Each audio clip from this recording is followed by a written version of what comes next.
Swayam Prabha. Digital India. Educated India.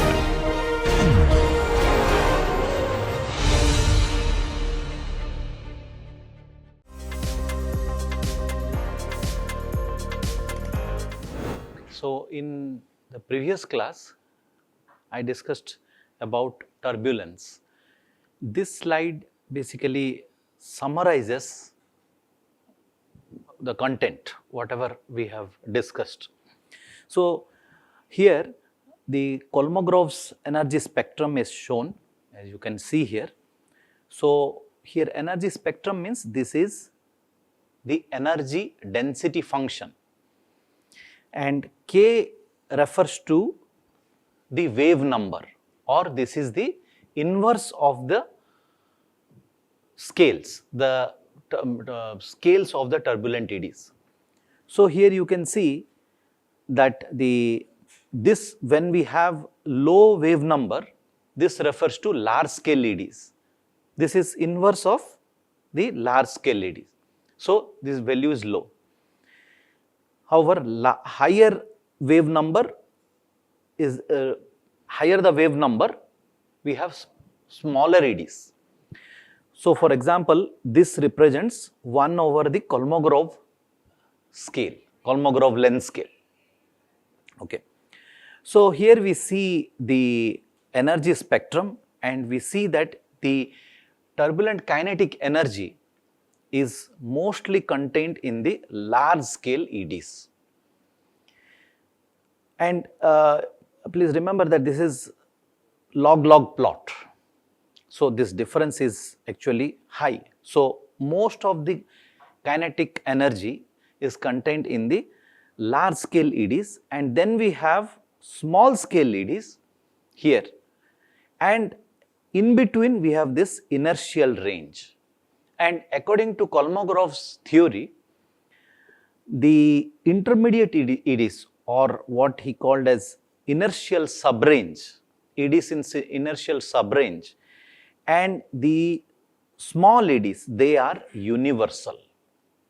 So, what does this mean? This means that given the Reynolds number is very high, then the behavior of the eddies in this zone is independent of the boundaries or the type of flows.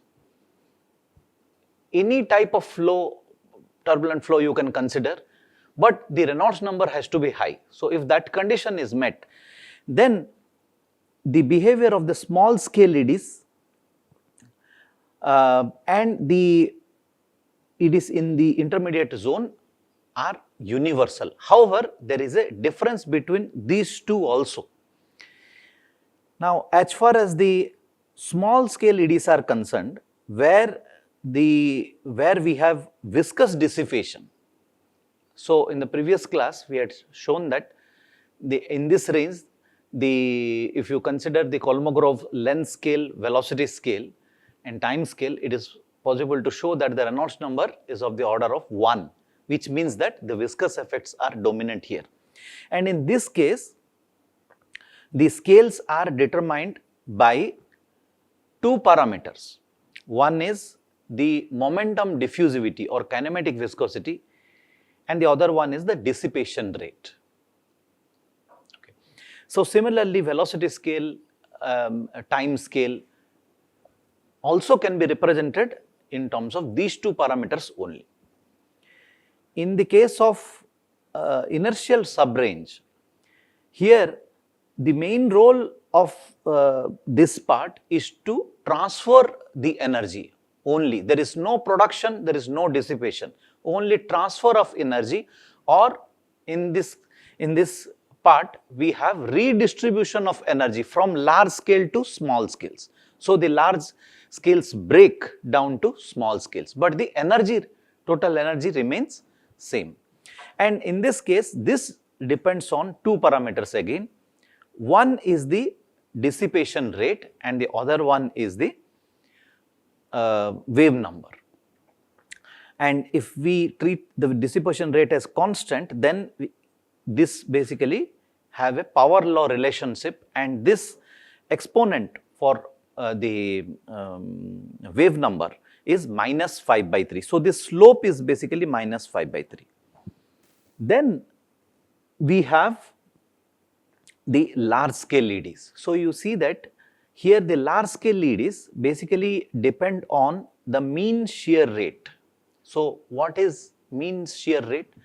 So, here basically you have the shear rate tensor. So, for example, this is one component of the shear rate tensor. So, similarly you have other components. So, you consider this based on the mean value, not instantaneous, the mean value. So, the energy here depends on the shear rate and the length scale of the EDs. So, basically we can show that the velocity fluctuations that we have basically scales with the product of the mean shear rate and the length scale of the large EDs. So, here you see that unit wise also this is, here you see this is the unit of this is 1 over second. So, this multiplied with the length scale which is meter. So, this basically causes the fluctuation. So, physically how we can interpret this equation is that the mean shear basically causes turbulent fluctuations. Okay, so, this is responsible for the turbulent fluctuation, or in other words here the turbulence receives energy from the mean flow. So, the energy density here basically scales with U dash square L, okay, this can be small l to avoid confusion, and this dimensionless shape function. So, why we have shape function? Because now it depends on this, that is the velocity fluctuation and the length scale, but these length scale depend on the particular geometry. If you are considering, let us say, pipe flow, then it will depend on the diameter of the pipe. Okay. However, here you see that the spectrum reduces. So, here we expect as we move towards smaller wave numbers or higher or larger EDs, we can expect the energy to go up, but we see here that it peaks somewhere here and then it reduces. This happens because the energy of the EDs which has size larger than the typical geometry of a flow is smaller. Okay. So, again in case of pipe flow you can expect this to happen for EDs which scales with the diameter of the pipe or say the radius of the pipe. Okay. So, here finally we see that there are 3 different type of length scales involved. The length scales of the EDs, the length scale of the energy containing EDs, we call them as integral length scale. Then we have Kolmogorov length scale corresponding to the small EDs, and in between we have Taylor microscale. So, basically Taylor microscale marks the onset of dissipation influence. So, in this zone, when you are in this zone, this is inertia dominated, but as you move towards the smaller EDs, then the scale from where the viscous dissipations begin to influence, it starts, and that is why you have the dissipation term here. Okay. When it starts, that scale you can imagine that is what is Taylor's microscale. However, by the time you reach here to the small scales, now it is completely viscous dominated. So, all the energy is dissipated in terms of heat. The next question is, how do we characterize turbulence? Okay. So, now we will see how do we characterize EDs in these 3 ranges. So, the first one is large scale EDs. So, As I have already mentioned, the role of large scale AD is to basically extract energy from the mean flow via shear or buoyancy, and it contains most of the turbulent kinetic energy, and it is dependent on geometry and forcing, and this is non-universal. This is not universal, this depends on the geometry. Forcing means in case you have any external forcing. Okay. Now, in this case, the length scale is comparable to the system or boundary length scale. So, as I have already mentioned. How about the velocity scale? How do we estimate or calculate the velocity scale for large scale EDs? Here the velocity scale, we can say that this scales with the standard deviation of the velocity. So, when we say u dash, actually it is mostly represented by the large scale EDs. So, now if I write this, you can ask me which ED correspond to u dash, because broadly there are 3 different types of EDs. So, we can conveniently argue that this is mostly dominated by large scale EDs, because large scale EDs contains most of the energy. And how do we calculate this? By considering the square of the deviation from the mean. So, this is nothing but the standard deviation of u, or root mean square of the velocity fluctuations. What is velocity fluctuation? This one. So, root mean square of the velocity fluctuation. Then integral length scale. So, now how do we estimate the length scale of the ED? We know that they scale with the size or the geometry of the flow, but is it possible to estimate that?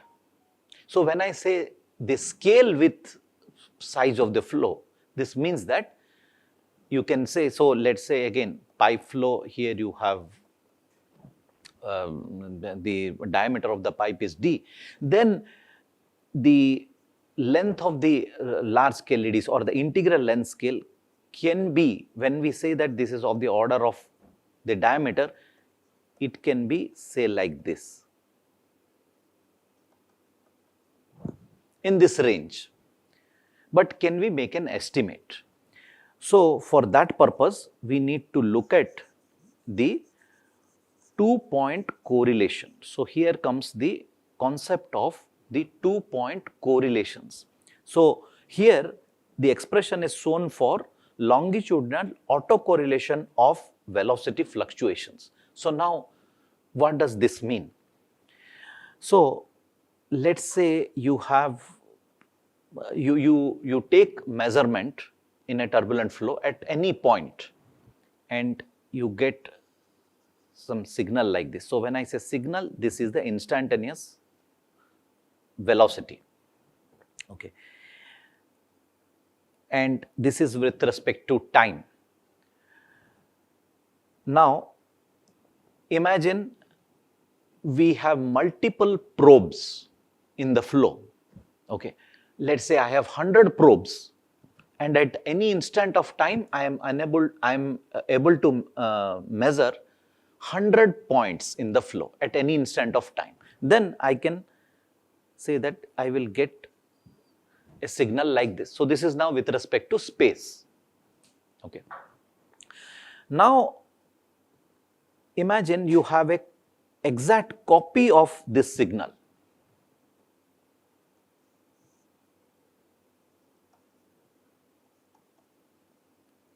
So, you make a copy of this signal, okay, and you put this on top of the first one. So, they will perfectly match. So, the matching is perfect. So, you have correlation maximum correlation. Now, imagine you take this and slide over take the second one and slide over the first one. So, you have it, let us say now like this. So there is a lag. Let's say this is delta x. There is a lag. And then you repeat the same exercise. That is, you put this signal on top of this. Mathematically, what you do is that you just take the product of these two and multiply and leave this part. Don't consider this initial part and this final part. Okay. And you go on doing this. So this is what, in simple word, this is what is known as 2-point correlation. Okay. So in reality, you can think of this as this also. So you take, let's say you have two probes. You take measurement here and here at the same time. Okay. Then I move this probe to different locations. So I am changing the spacing and calculating the correlation. If the spacing between them is 0, then you have perfect match. And as the spacing increases, the matching would reduce. And that is what is represented here. And this is done not in terms of instantaneous values, but in terms of fluctuations. So I can say that, so this is fluctuation of velocity. So you have subtracted the mean such that the effect of mean, the step is gone. Okay. And then you calculate the standard deviation and you normalize this correlation with the standard deviation. So when you have this spacing as 0, then what you get here is u dash square only. So that is why the value is 1.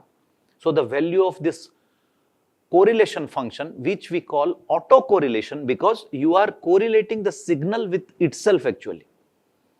So that is that value of that is 1.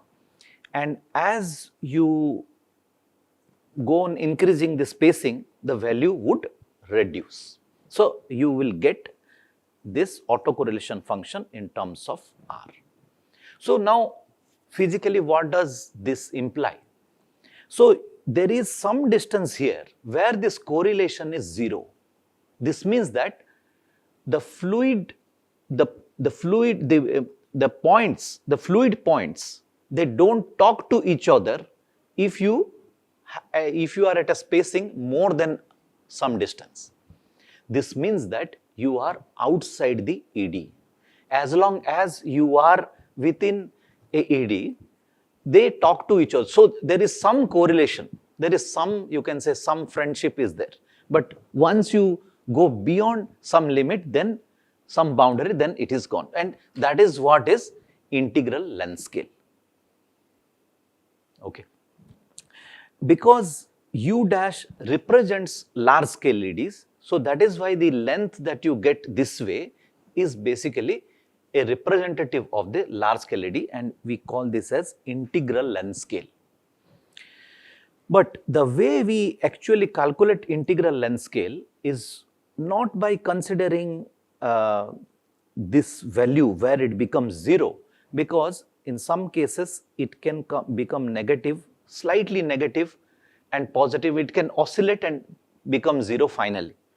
So we take just the integral of this function. So basically you average this, that's all. So if you integrate this, you will get, say, somewhere here. Let's say the value you will get somewhere here. So this would represent the integral length scale. For a time being, you just neglect this dotted line. We'll see that later. Okay. So this is how you calculate the integral length scale. Now, actually, under what condition we can call the flow to be isotropic is that when this 2-point correlation function is independent of the direction in which you choose R. So now let's say you consider this, what I told earlier is delta x, because I was considering x direction. But I can shift this x direction to any other direction. Let's say I will call this as my x. and calculate the same thing, or this, any other direction you calculate, you get the same autocorrelation function. So this is actually the strict definition of isotropy. Okay, so this will lead to the case that you have this, but the actual definition of isotropy is this. Okay, so like we do correlation for the streamwise velocity component. Streamwise means if you are choosing x as, if you are choosing this direction as x, okay, I consider velocity fluctuation in this direction. Okay, if you consider velocity fluctuation in this direction and now try to get the correlation. So now earlier what we were doing is that how this velocity is correlated to this velocity in the same direction but at different points. But now imagine you are considering the x direction but the component of velocity perpendicular to this. So how the lateral velocity correlates to the lateral velocity at some distance. If you do that, then you will get another type of correlation, and that will be different from this one. But anyway, we are not going detail into that, but even in that case, it will be independent of the direction if the flow is isotropic. Okay, so once we calculate or we make an estimate of the integral length scale, then we can calculate the ED turnover time or time scale associated with an ED, or the convective time scale associated with a large ED. So how long, or you can think this as the following. So if you fix a point in space, then and imagine an ED is crossing this point. So how long you will feel the ED or you will see the ED. So that is what is ED turnover time. So this gives an estimate of the turbulent time scale. Okay, and this is the ratio of the integral length scale to the fluctuations of velocity or the standard deviation of velocity. Okay. Now, if the flow is homogeneous isotropic, Reynolds number is high and it is fully developed, the turbulence is fully developed, or in other words, if Kolmogorov's hypothesis is valid, then you can calculate now the dissipation rate also. Now, what is dissipation rate? The rate at which the energy dissipates. Okay. Now, this is the same rate at which energy enters to the system. So, whatever energy is entering, that is only leaving, right? There is no accumulation of energy. So, if we calculate the energy transfer rate in large EDs, then we can equate that to dissipation rate. So, you see here, how do we calculate the energy transfer rate? So, U dash square represents the turbulent kinetic energy of the large EDs divided by the time scale. So, energy per time scale. So, this time scale is nothing but the ED turnover time, and we can represent it this way. Okay. So, actually the dissipation rate is proportional to this parameter U dash cube by L, and here we have, if we equate, then we have a constant which is typically 0.5 to 1. Okay. So, at least you can say that if you calculate this quantity, then the ED dissipation rate is of the order of this quantity. Okay. So, this is about large scale EDs. Next, Taylor scale, or an estimate of the intermediate EDs. How do we make that estimate? So it can be shown that the Taylor scale basically measures the length scale where velocity correlations begin to lose coherence. Or in other words, it represents the curvature of the autocorrelation function at small r. So here you see I am again showing the same autocorrelation function. So if the flow is homogeneous and isotropic, then at this location the slope is 0. So you have like this actually. So here the slope is 0, slope of this curve. What does this RU represent again? It represents the correlation. But after that, the slope itself reduces. It becomes negative. So here, if we calculate the curvature, means the double derivative of this function at r is equal to 0, that will tell us the scale at which the correlation begins to lose. Or in other words, this refers to this point, you can say around. So you have this effect coming into picture at this stage. Okay. So it can be shown that the Taylor scale is basically a function of the curvature or double derivative of this function. So when the coherence is lost quickly, then the curvature at r is equal to 0 is large and we have a small Taylor scale. So this Taylor scale is small means there is very strong curvature. But if the coherence is lost slowly, then the curvature is small and we have large Taylor scale. Now, how do we find this? We can find this by fitting a parabola at this location. So you fit a parabola to this curve, okay,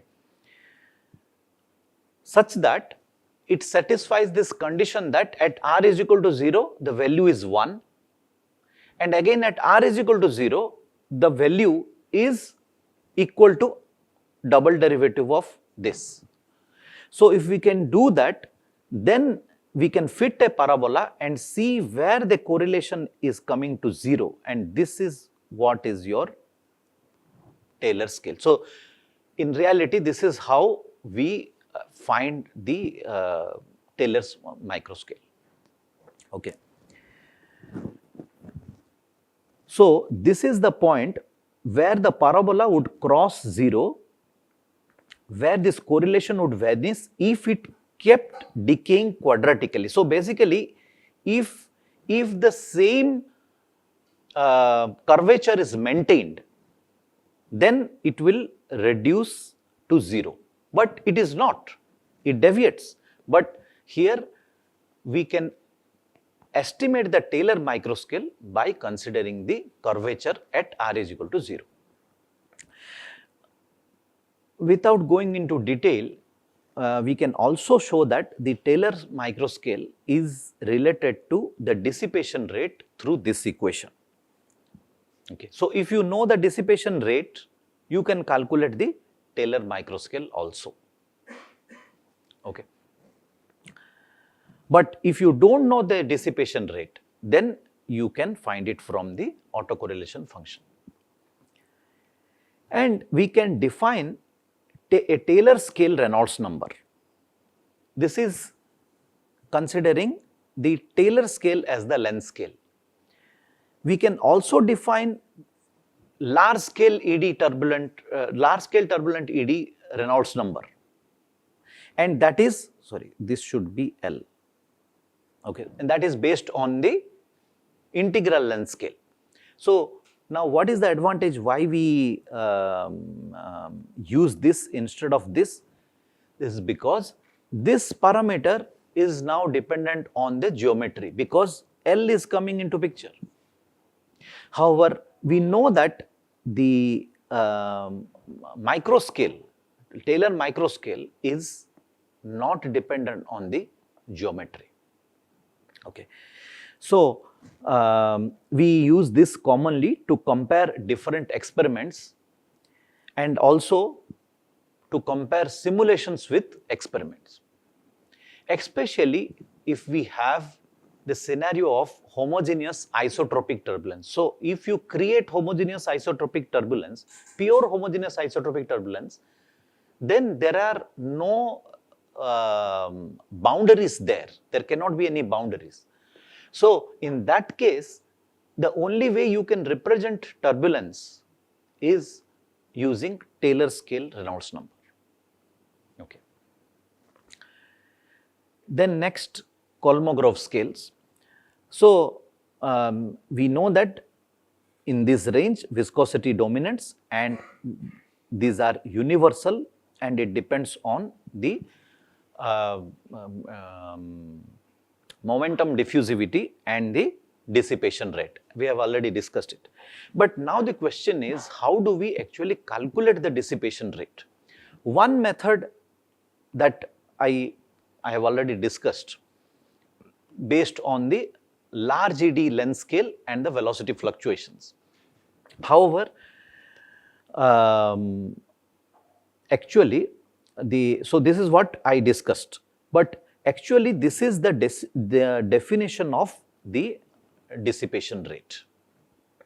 And here you see that this depends on the gradient of the velocity fluctuations. So, here you have the velocity fluctuation in different directions and you take the product and you calculate the ensemble average, that will give you the dissipation rate. However, this requires full spatiotemporal velocity field. Why? Because you are calculating the gradient of the velocity fluctuations. So, this means that you need to have, so to calculate this, for example, you need to have measurements or predictions at spatially different locations. Second, you are considering the average, ensemble average or time average. So, that is why you need many realizations. So, that is why you need to have both spatial as well as temporal field. So, this is the ideal way to calculate the dissipation rate, but it is demanding because you need the full information. However, if your flow is homogeneous and isotropic, it can be shown that the dissipation rate is given by this parameter. So, this means that you need to take measurement only in one direction. Okay, so that is the main difference. If you have homogeneous and isotropic turbulence, it is possible also that you can relate the time measurement to spatial measurement. Okay, and in that case, the flow will be called ergodic. So, even if you have time measurements, it is possible to convert that to spatial measurements. So, basically it does not matter whether you average in time or you average in space if you have homogeneous isotropic turbulence.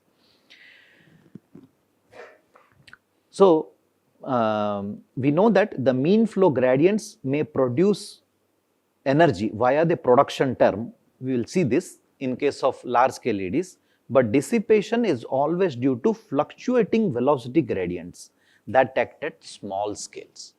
So, that you have to keep in mind that the dissipation always occurs at the small scale and it is dependent on the fluctuations of velocity gradient.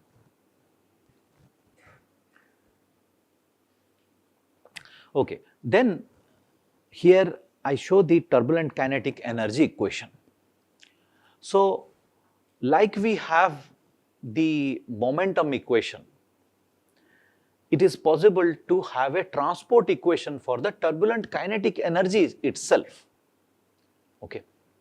So, we can consider for incompressible flow, you know that this is the momentum equation. Then by introducing this decomposition and defining the turbulent kinetic energy as this one. So, what is this? Again, here we are following Einstein summation convention. So, basically here you have, this means you have u dash square, v dash square, w dash square, sum of this divided by 2. Okay. If and only if all three are equal, then the transport equation we can derive by introducing this term and by multiplying this equation with u dash. So, you first introduce this decomposition and then multiply both sides by u dash and take average. Then we can get the equation, the transport equation for the turbulent kinetic energy. So, you see that the left side, it shows the total derivative of the turbulent kinetic energy, or this transport, the convective transport is equal to production minus dissipation minus the transport due to turbulence. So, now what causes production of turbulent kinetic energy? If we look at this term, we will know that there are two parts to it. One is this one. What is this? This is the spatial gradient of the mean velocity. So, this is the reason why the gradient in mean velocity, the shear basically causes turbulence production. And then you have the Reynolds stress term. Okay, we will look at this sometime later. So, this here you have basically, what does this term represent is the correlation between the velocity fluctuations. Correlation means, again, if I have u dash here and if I have v dash here, the question is, do they correlate? How do we know? If we take u dash and v dash measurement, let us say you measure both at the same time and for different time, but at a particular point, let us say time t is equal to 0, you have u dash v dash, t is equal to 1, again you measure, and you go on doing that and you make a scatter plot. Each point here represents one measurement and you go on doing that. And if you get points, say like this, so what would that mean? Do they have correlation? Answer is no, they do not have a correlation. However, if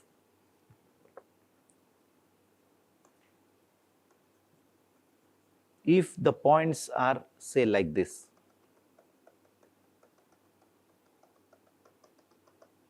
so this means that there is some correlation between this. So, this means that if the velocity fluctuation in x direction is higher, then y direction is also higher, and vice versa. If it is lower, then y direction also it is lower. Okay. So, then you have this term prominent here. Okay. So, this also causes production of turbulence. Then we have dissipation, as I just discussed, and this depends on the gradient of the fluctuating velocity. And then we have transport of turbulence due to turbulent kinetic energy due to turbulence, due to pressure and due to viscous dissipation, this term. Okay. So, here this is all about the turbulent kinetic energy equation. So, all these things are important in the sense of the present context, that is, what happens if we have now particles. So, our interest is that. So, if we have particles, what would happen to the production term, say dissipation term? How do particles modify turbulence? If you want to understand that, then you will have to relook at these equations when particles are present. And also, how do particles behave, how do they respond to now eddies of different size. Do they respond similar way, or the response of the same particle is different to eddies of different size? That what we will see later when we will discuss the particle turbulence interaction. Okay. So now we'll come to the modeling of single phase turbulent flows. So you might be aware of this. This is a quick overview. So broadly, there are three types of modeling approaches for turbulent flows. One is direct numerical simulation. One is Reynolds averaged Navier-Stokes based modeling. And the third one is large eddy simulation. So we'll quickly overview these three approaches. So first, direct numerical simulation. So in direct numerical simulation, basically we solve the full unsteady Navier-Stokes equation without any turbulence modeling. So there is no modeling for turbulence. Okay. You solve the Navier-Stokes equation as it is. Okay. But then you can ask, okay, then why do we, that's what we do when you solve even laminar flow equations, right? The answer is yes. But how different is this? Why this is separately called direct numerical simulation? This is because here you have to now resolve all scales from large eddy scales to Kolmogorov scale, and that is what causes the main issue here. So this means that you solve the same equation, but your grid size should be smaller than the Kolmogorov scale if you want to resolve the smallest eddy. Okay. So what are the key features? So here we don't have any modeling assumptions. As I mentioned, there is only discretization error. It requires extremely fine spatial and temporal resolution. So in this case, the computational cost grows as Reynolds number to the power of 9/4. So how do we get it? So if you consider the grid spacing scales with the Kolmogorov scale, then how many grid points you need is equal to the integral length scale, that the largest length scale you have in your flow, divided by the Kolmogorov scale. Now, in each direction you need that many points. So how many grid points you need? That is cube of L by eta. Now, we can show from Kolmogorov's theory that L by eta, it is easy to show, you can try this, scales with Reynolds number to the power of 3/4. Okay. So now that is the reason why the total number of grid points is scaling with Reynolds number to the power of nearly 2. Okay. So now, so you can ask, so what is the problem? Let's see this through this small example.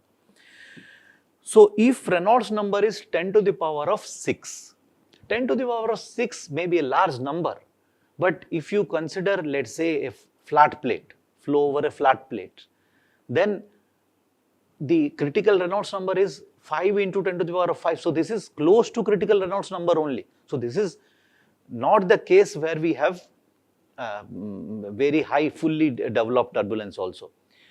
You can see another example. Let's consider the same problem, that the transport of droplets in a respiratory event when there is a flow around the human being. Okay. So now if you consider the height of a human being as, let's say, 1 meter, and let's say you have a gentle airflow 1 meter per second. So 1 meter per second is like, say, 3.6 kilometer per hour.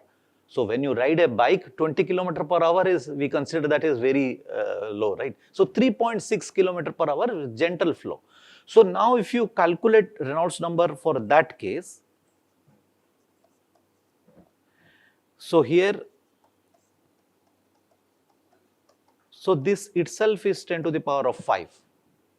Okay, so the point is that in practical applications, Reynolds number is of at least it will be of this order. Okay. So in that case, the total number is now this many grids you need. I don't know how many billion grids you need here. Then you see the runtime. So this is depending on the computer speed. It can range from 23 days to 6 years. Okay. So this is the reason why the application of direct numerical simulation is not is restricted to fundamental flows, and it's not used for engineering applications. But still, it is very important for fundamental turbulent research because there is no modeling involved here.